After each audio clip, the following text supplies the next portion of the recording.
ಅಷ್ಟೇ. ತಾವೆಲ್ಲ ರಾಮಾಯಣ ತಿಳಿದವರಿದ್ದೀರಿ. ಗುರುಗಳಿಂದ ಅನುಗ್ರಹೀತವಾಗಿರತಕ್ಕಂತಹ ನಾನು ನನ್ನ ಮತಿಗೆ ಅನುಗುಣವಾಗಿ ಸ್ವೀಕರಿಸಿದಂತಹ ಕೆಲವು ಶಬ್ದಗಳನ್ನಷ್ಟೇ ಗುರುಗಳ ಮಾತಿನಲ್ಲಿಯೇ ನಾನಿಷ್ಟು ದಿವಸ ವಿಸ್ತರಿಸಿದ್ದು.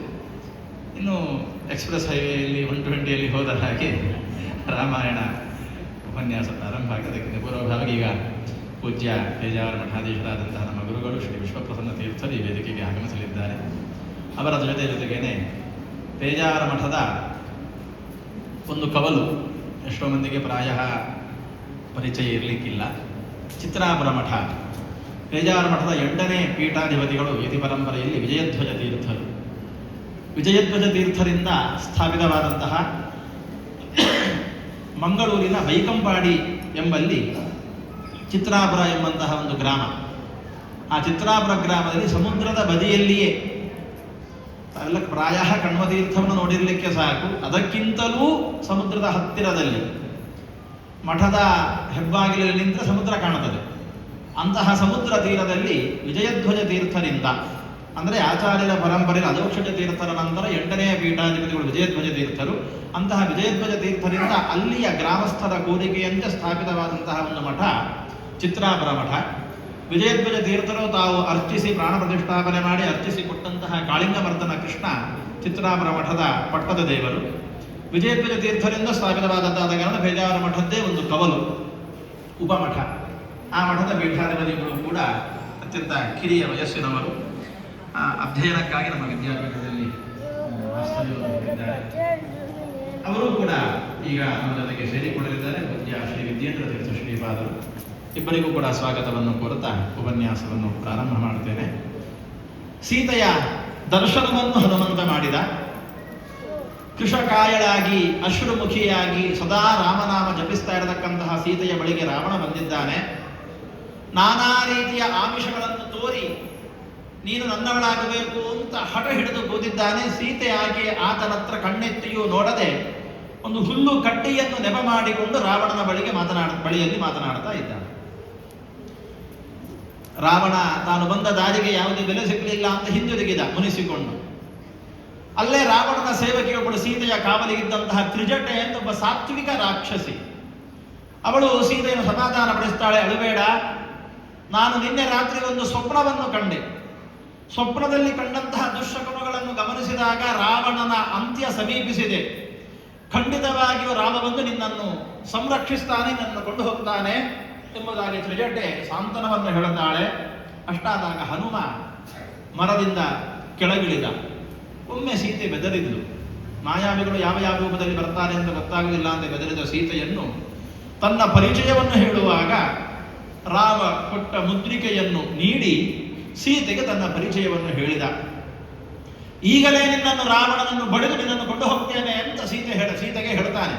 ನನಗೇನು ಅಶಕ್ಯವಲ್ಲ, ಈಗಲೇ ನಾನು ನಿನ್ನನ್ನು ರಾಮನ ಬಳಿಗೆ ಕರ್ಕೊಂಡು ಹೋಗಿ ಒಪ್ಪಿಸ್ತೇನೆ, ನನಗೆ ಅನುಮತಿ ಕೊಡುತ್ತಾಯಿ ಅಂತ ಕೇಳುವಾಗ ಸೀತೆ ಹೇಳ್ತಾಳೆ, ಇಲ್ಲ, ರಾಮನೇ ಇಲ್ಲಿಗೆ ಬರಬೇಕು, ಬಂದು ಈ ಅಸುರರನ್ನೆಲ್ಲ ಸಂಹರಿಸಿ ನನ್ನನ್ನು ಸ್ವತಃ ರಾಮನೇ ಬಂದು ಕರ್ಕೊಂಡು ಹೋಗಬೇಕು ಅಂತ ಕೇಳುವಾಗ ಸೀತೆಗೆ ಇದ್ದಂತಹ ಪತಿನಿಷ್ಠೆಯ ಬಗೆಗೆ ಆ ಮನೋಭಾವವನ್ನು ಕಂಡು ಹನುಮ ಅಚ್ಚರಿಗೊಳ್ತಾನೆ.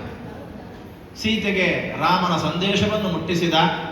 ಪ್ರತಿಯಾಗಿ ಸೀತೆಯಿಂದ ಸಂದೇಶವನ್ನು, ತಾನು ಸೀತೆಯನ್ನು ಕಂಡಿದ್ದೇನೆ ಎಂಬುದಕ್ಕೆ ಕುರುಹುವಾಗಿ ಚೂಡಾಮಣಿಯನ್ನು ಪಡೆಕೊಂಡು ತನ್ನ ಪರಾಕ್ರಮವನ್ನು ಒಮ್ಮೆ ರಾಮನ ದೂತರಲ್ಲಿ, ತನ್ನ ಹನುಮಂತನ ಪರಾಕ್ರಮ ಅಲ್ಲ, ರಾಮನ ಭಕ್ತರಲ್ಲಿರತಕ್ಕಂತಹ ಪರಾಕ್ರಮ ಏನು ಎಂಬುದನ್ನು ತೋರಿಸೋದಕ್ಕೊಮ್ಮೆ ತೋರಿಸಬೇಕು ರಾವಣನಿಗೆ ಅಂತ ಹೇಳಿ ಅಲ್ಲಿದ್ದಂತಹ ವನ ಉಪವನಗಳನ್ನೆಲ್ಲ ಹಾಳುಗೆಡಹಿದ.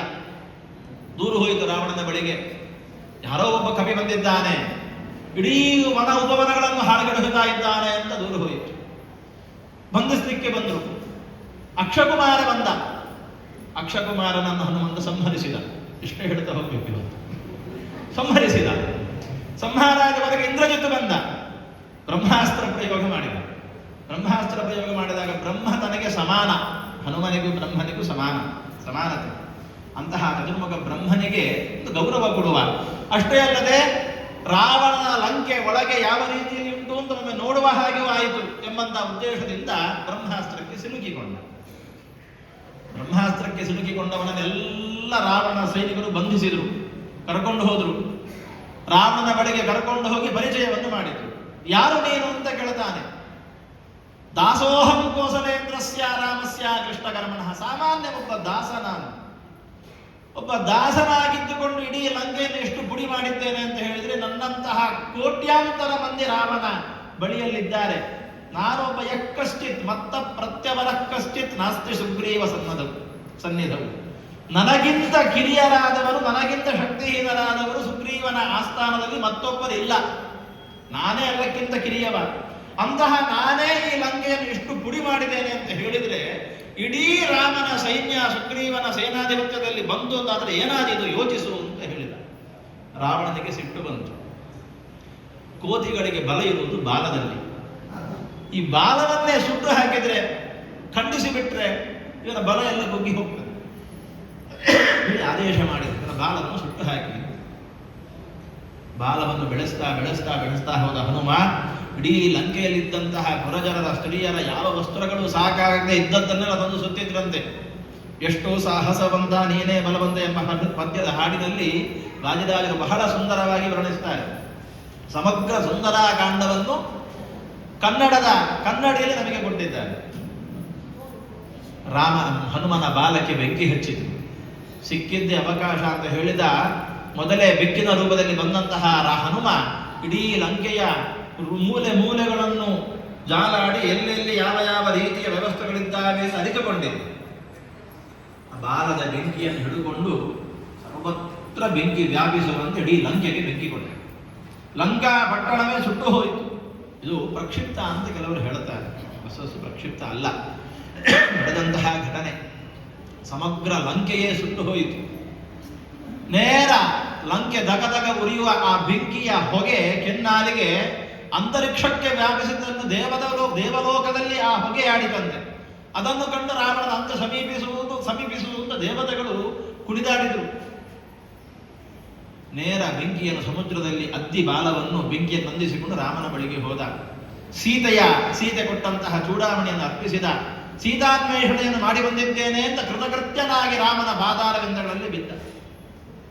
ಹನುಮನ ಅನನ್ಯ ಸೇವೆಯನ್ನು ಕಂಡಂತಹ ರಾಮ, ನಿನಗೇನು ಕೊಡಲಿ ನಾನು? ಏನು ಬೇಕು ಕೇಳು. ನನಗೇನು ಬೇಡ.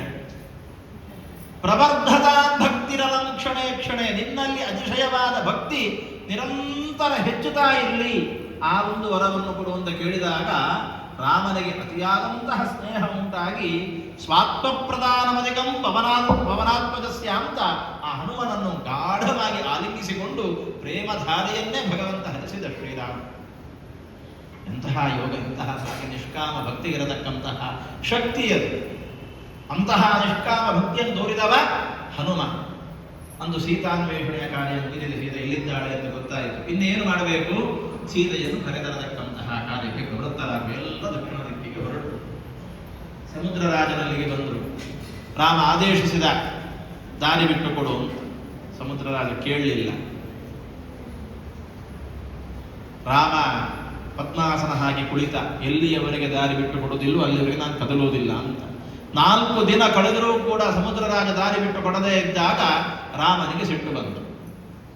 ಒಂದೇ ಒಂದು ಬಾಣದಿಂದ ಸಮಗ್ರ ಸಮುದ್ರದ ನೀರನ್ನು ಖಾಲಿ ಮಾಡ್ತೇನೆ ಅಂತ ಸಿಟ್ಟಿಗೆದ್ದ. ಆಗ ಸಮುದ್ರ ರಾಜ ಓಡೋಡಿ ಬಂದು ಕಾಲಿಗರಗಿ, ಇಲ್ಲ, ನಿನ್ನ ಕಾರ್ಯ ನಿರ್ವಿಘ್ನವಾಗಿ ನಡೆಯುವಂತೆ ನಾನು ಅವಕಾಶ ಮಾಡಿಕೊಡ್ತೇನೆ ಅಂತ ಹೇಳಿದ. ಕವಿವೀರರೆಲ್ಲ ಸೇರಿಕೊಂಡು ಮೈಂದ ವಿವಿಧರ ನೇತೃತ್ವದಲ್ಲಿ, ಅವರು ಇಂಜಿನಿಯರ್ಸ್, ಅವರ ನಿರ್ಮಾಣದ ನೇತೃತ್ವದಲ್ಲಿ ಸೇತುವೆ ನಿರ್ಮಾಣವನ್ನು ಮಾಡಿದರು. ಸೇತುವೆಯಾಯಿತು. ಲಂಕಾಪಟ್ಟಣಕ್ಕೆ ಪ್ರವೇಶಿಸಿದರು. ಯುದ್ಧದ ನಿಯಮದಂತೆ ರಾಜನಾಗಿ ಅವರ ಕರ್ತವ್ಯ ಪಾಲನೆಯಂತೆ ರಾಮ ಅಂಗದನನ್ನು ಸಂಧಾನಕ್ಕೆ ಕಳುಹಿಸಿಕೊಡ್ತಾನೆ. ಅಂಗದ ಸಂಧಾನಕ್ಕೆ ಅಂತ ಹೋಗ್ತಾನೆ.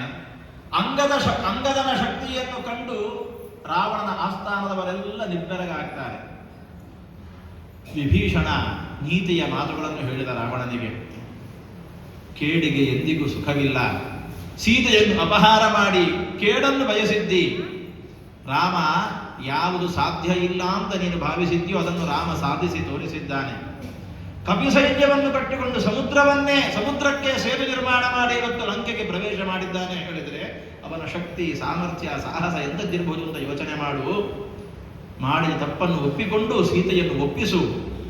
ವಿಭೀಷಣ ನೀತಿ ಮಾತನ್ನು ಹೇಳಿದಾಗ ವಿನಾಶಕಾರಿ ವಿಪರೀತ ಬುದ್ಧಿ ಅಂತ ಒಂದು ಮಾತುಂಟಲ್ಲ. ವಿಭೀಷಣನ ಯಾವ ಪಥ್ಯ ವಚನಗಳು ಕೂಡ ರಾವಣನಿಗೆ ರುಚಿಸಲಿಲ್ಲ. ವಿಭೀಷಣನನ್ನೇ ಧಿಕ್ಕರಿಸಿದ. ಅವನ ಧಿಕ್ಕಾರಕ್ಕೊಳಗಾದಂತಹ ವಿಭೀಷಣ ನೇರವಾಗಿ ಬಂದು ರಾಮನ ಪಕ್ಷಕ್ಕೆ ಸೇರಿಕೊಂಡ. ರಾಮನನ್ನು ಶರಣು ಹೊಂದಿ ರಾಮನಲ್ಲಿ ಭಕ್ತಿಯನ್ನು ಮಾಡ್ತಾ ರಾಮಸೇವೆಗೆ ತನ್ನನ್ನು ತಾನು ತೊಡಗಿಸಿಕೊಂಡ ಧರ್ಮಾತ್ಮನಾಗಿದ್ದವ. ಬ್ರಹ್ಮನಲ್ಲಿ ಬಲ ಕೇಳಿದದೇ ತಾನೆ. ಸದಾಕಾಲ ಧರ್ಮಿಷ್ಠನಾಗಿರಬೇಕು. ಆ ಧರ್ಮ ಮಾರ್ಗಕ್ಕೆ ಅನುಗುಣವಾಗಿ ಕೊನೆಗೂ ತನ್ನ ಮಾತಿಗೆ ಬೆಲೆ ಇಲ್ಲ ಅಂತ ಆದಾಗ ವಿಭೀಷಣ ಬಂದು ರಾಮನ ಪಕ್ಷವನ್ನು ಸೇರಿಕೊಂಡ. ಅಂಗದನ ಸಂಧಾನಕ್ಕೆ ಬೆಲೆ ಕೊಡಲಿಲ್ಲ. ಅದಕ್ಕೆ ಪ್ರತಿಯಾಗಿ ಯುದ್ಧ ಪ್ರಾರಂಭ ಆಯಿತು. ಹೇಗಿತ್ತು ಯುದ್ಧ? ಹೇಳಲಿಕ್ಕೆ ಬಹಳಷ್ಟಿದೆ. ವಾಲ್ಮೀಕಿಗಳೇ ಹೇಳುವಂತೆ ಗಗನಂ ಗಗನಾಕಾರಂ ಸಾಗರಂ ಸಾಗರೋಪಮ ರಾಮ ರಾವಣಯೋರ್ ಯುದ್ಧಂ ರಾಮ ರಾವಣ ಯುದ್ಧ. ಹೇಗಿತ್ತು ಯುದ್ಧ? ರಾಮ ರಾವಣ ಯುದ್ಧ ಹೇಗಿತ್ತು ಕೇಳಿದ್ರೆ ರಾಮ ರಾವಣ ಯುದ್ಧದ ಹಾಗೆ ಇತ್ತು. ಬೇರೆ ಉಪಮೆ ಕೊಡಲಿಕ್ಕೆ ಸಾಧ್ಯ ಇಲ್ಲ. ಅಂಥ ಘನಘೋರವಾದ ಯುದ್ಧ, ನಾನಾ ವಿಧದ ಅಸ್ತ್ರಶಸ್ತ್ರಗಳ ಪ್ರಯೋಗ ಬಹಳ ಇದೆ, ವರ್ಣನೆ ಮಾಡಲಿಕ್ಕೆ ಸಮಯ ಇಲ್ಲ. ಯುದ್ಧ ನಡೆಯಿತು. ಒಬ್ಬೊಬ್ಬ ಅಸುರರು ಸಂಹೃತರಾಗ್ತಾ ಬಂದರು. ಕವಿಗಳಿಗೂ ಏನು ಕಡಿಮೆ ಏಟಾಗಲಿಲ್ಲ. ಮಾಯಾ ಯುದ್ಧ, ನಾನಾ ಅಸ್ತ್ರಗಳ ಪ್ರಯೋಗ, ಚಿತ್ರ ವಿಚಿತ್ರವಾಗಿರತಕ್ಕಂತಹ ರೀತಿಯ ಯುದ್ಧಗಳು, ತನ್ನನ್ನು ತಾನೇ ಮಾಯಾಜಾಲದಲ್ಲಿ ಸೊದಗಿಸಿಕೊಂಡು, ಅಂದ್ರೆ ಅದೃಶ್ಯ ರೂಪದಿಂದ ಯುದ್ಧ, ಈ ರೀತಿಯಲ್ಲೆಲ್ಲ ಯುದ್ಧಗಳು ನಡೀತಾ ಬಂತು. ಇಂದ್ರಜಿತು ಆಭಿಚಾರ ಕೃತ್ಯ ಪ್ರಯೋಗ ಮಾಡಿಕೊಂಡು ಎಂದಿಗೂ ಯಾರಿಂದಲೂ ವಧೆಯ ಉಂಟಾಗಬಾರದು, ಮರಣ ಬರಬಾರದೆಂಬಂತಹ ರೀತಿಯಲ್ಲಿ ಆಭಿಚಾರ ಕೃತ್ಯ ಯಜ್ಞಯಾಗಗಳನ್ನು ಮಾಡಿ ಆ ಯುದ್ಧವನ್ನು ಗೆಲ್ಲಬೇಕು ಅಂತ ಪಣದುಟ್ಟಿದ್ರೆ ಲಕ್ಷ್ಮಣನಿಂದ ಸಂಹೃತನಾದ. ಅನೇಕ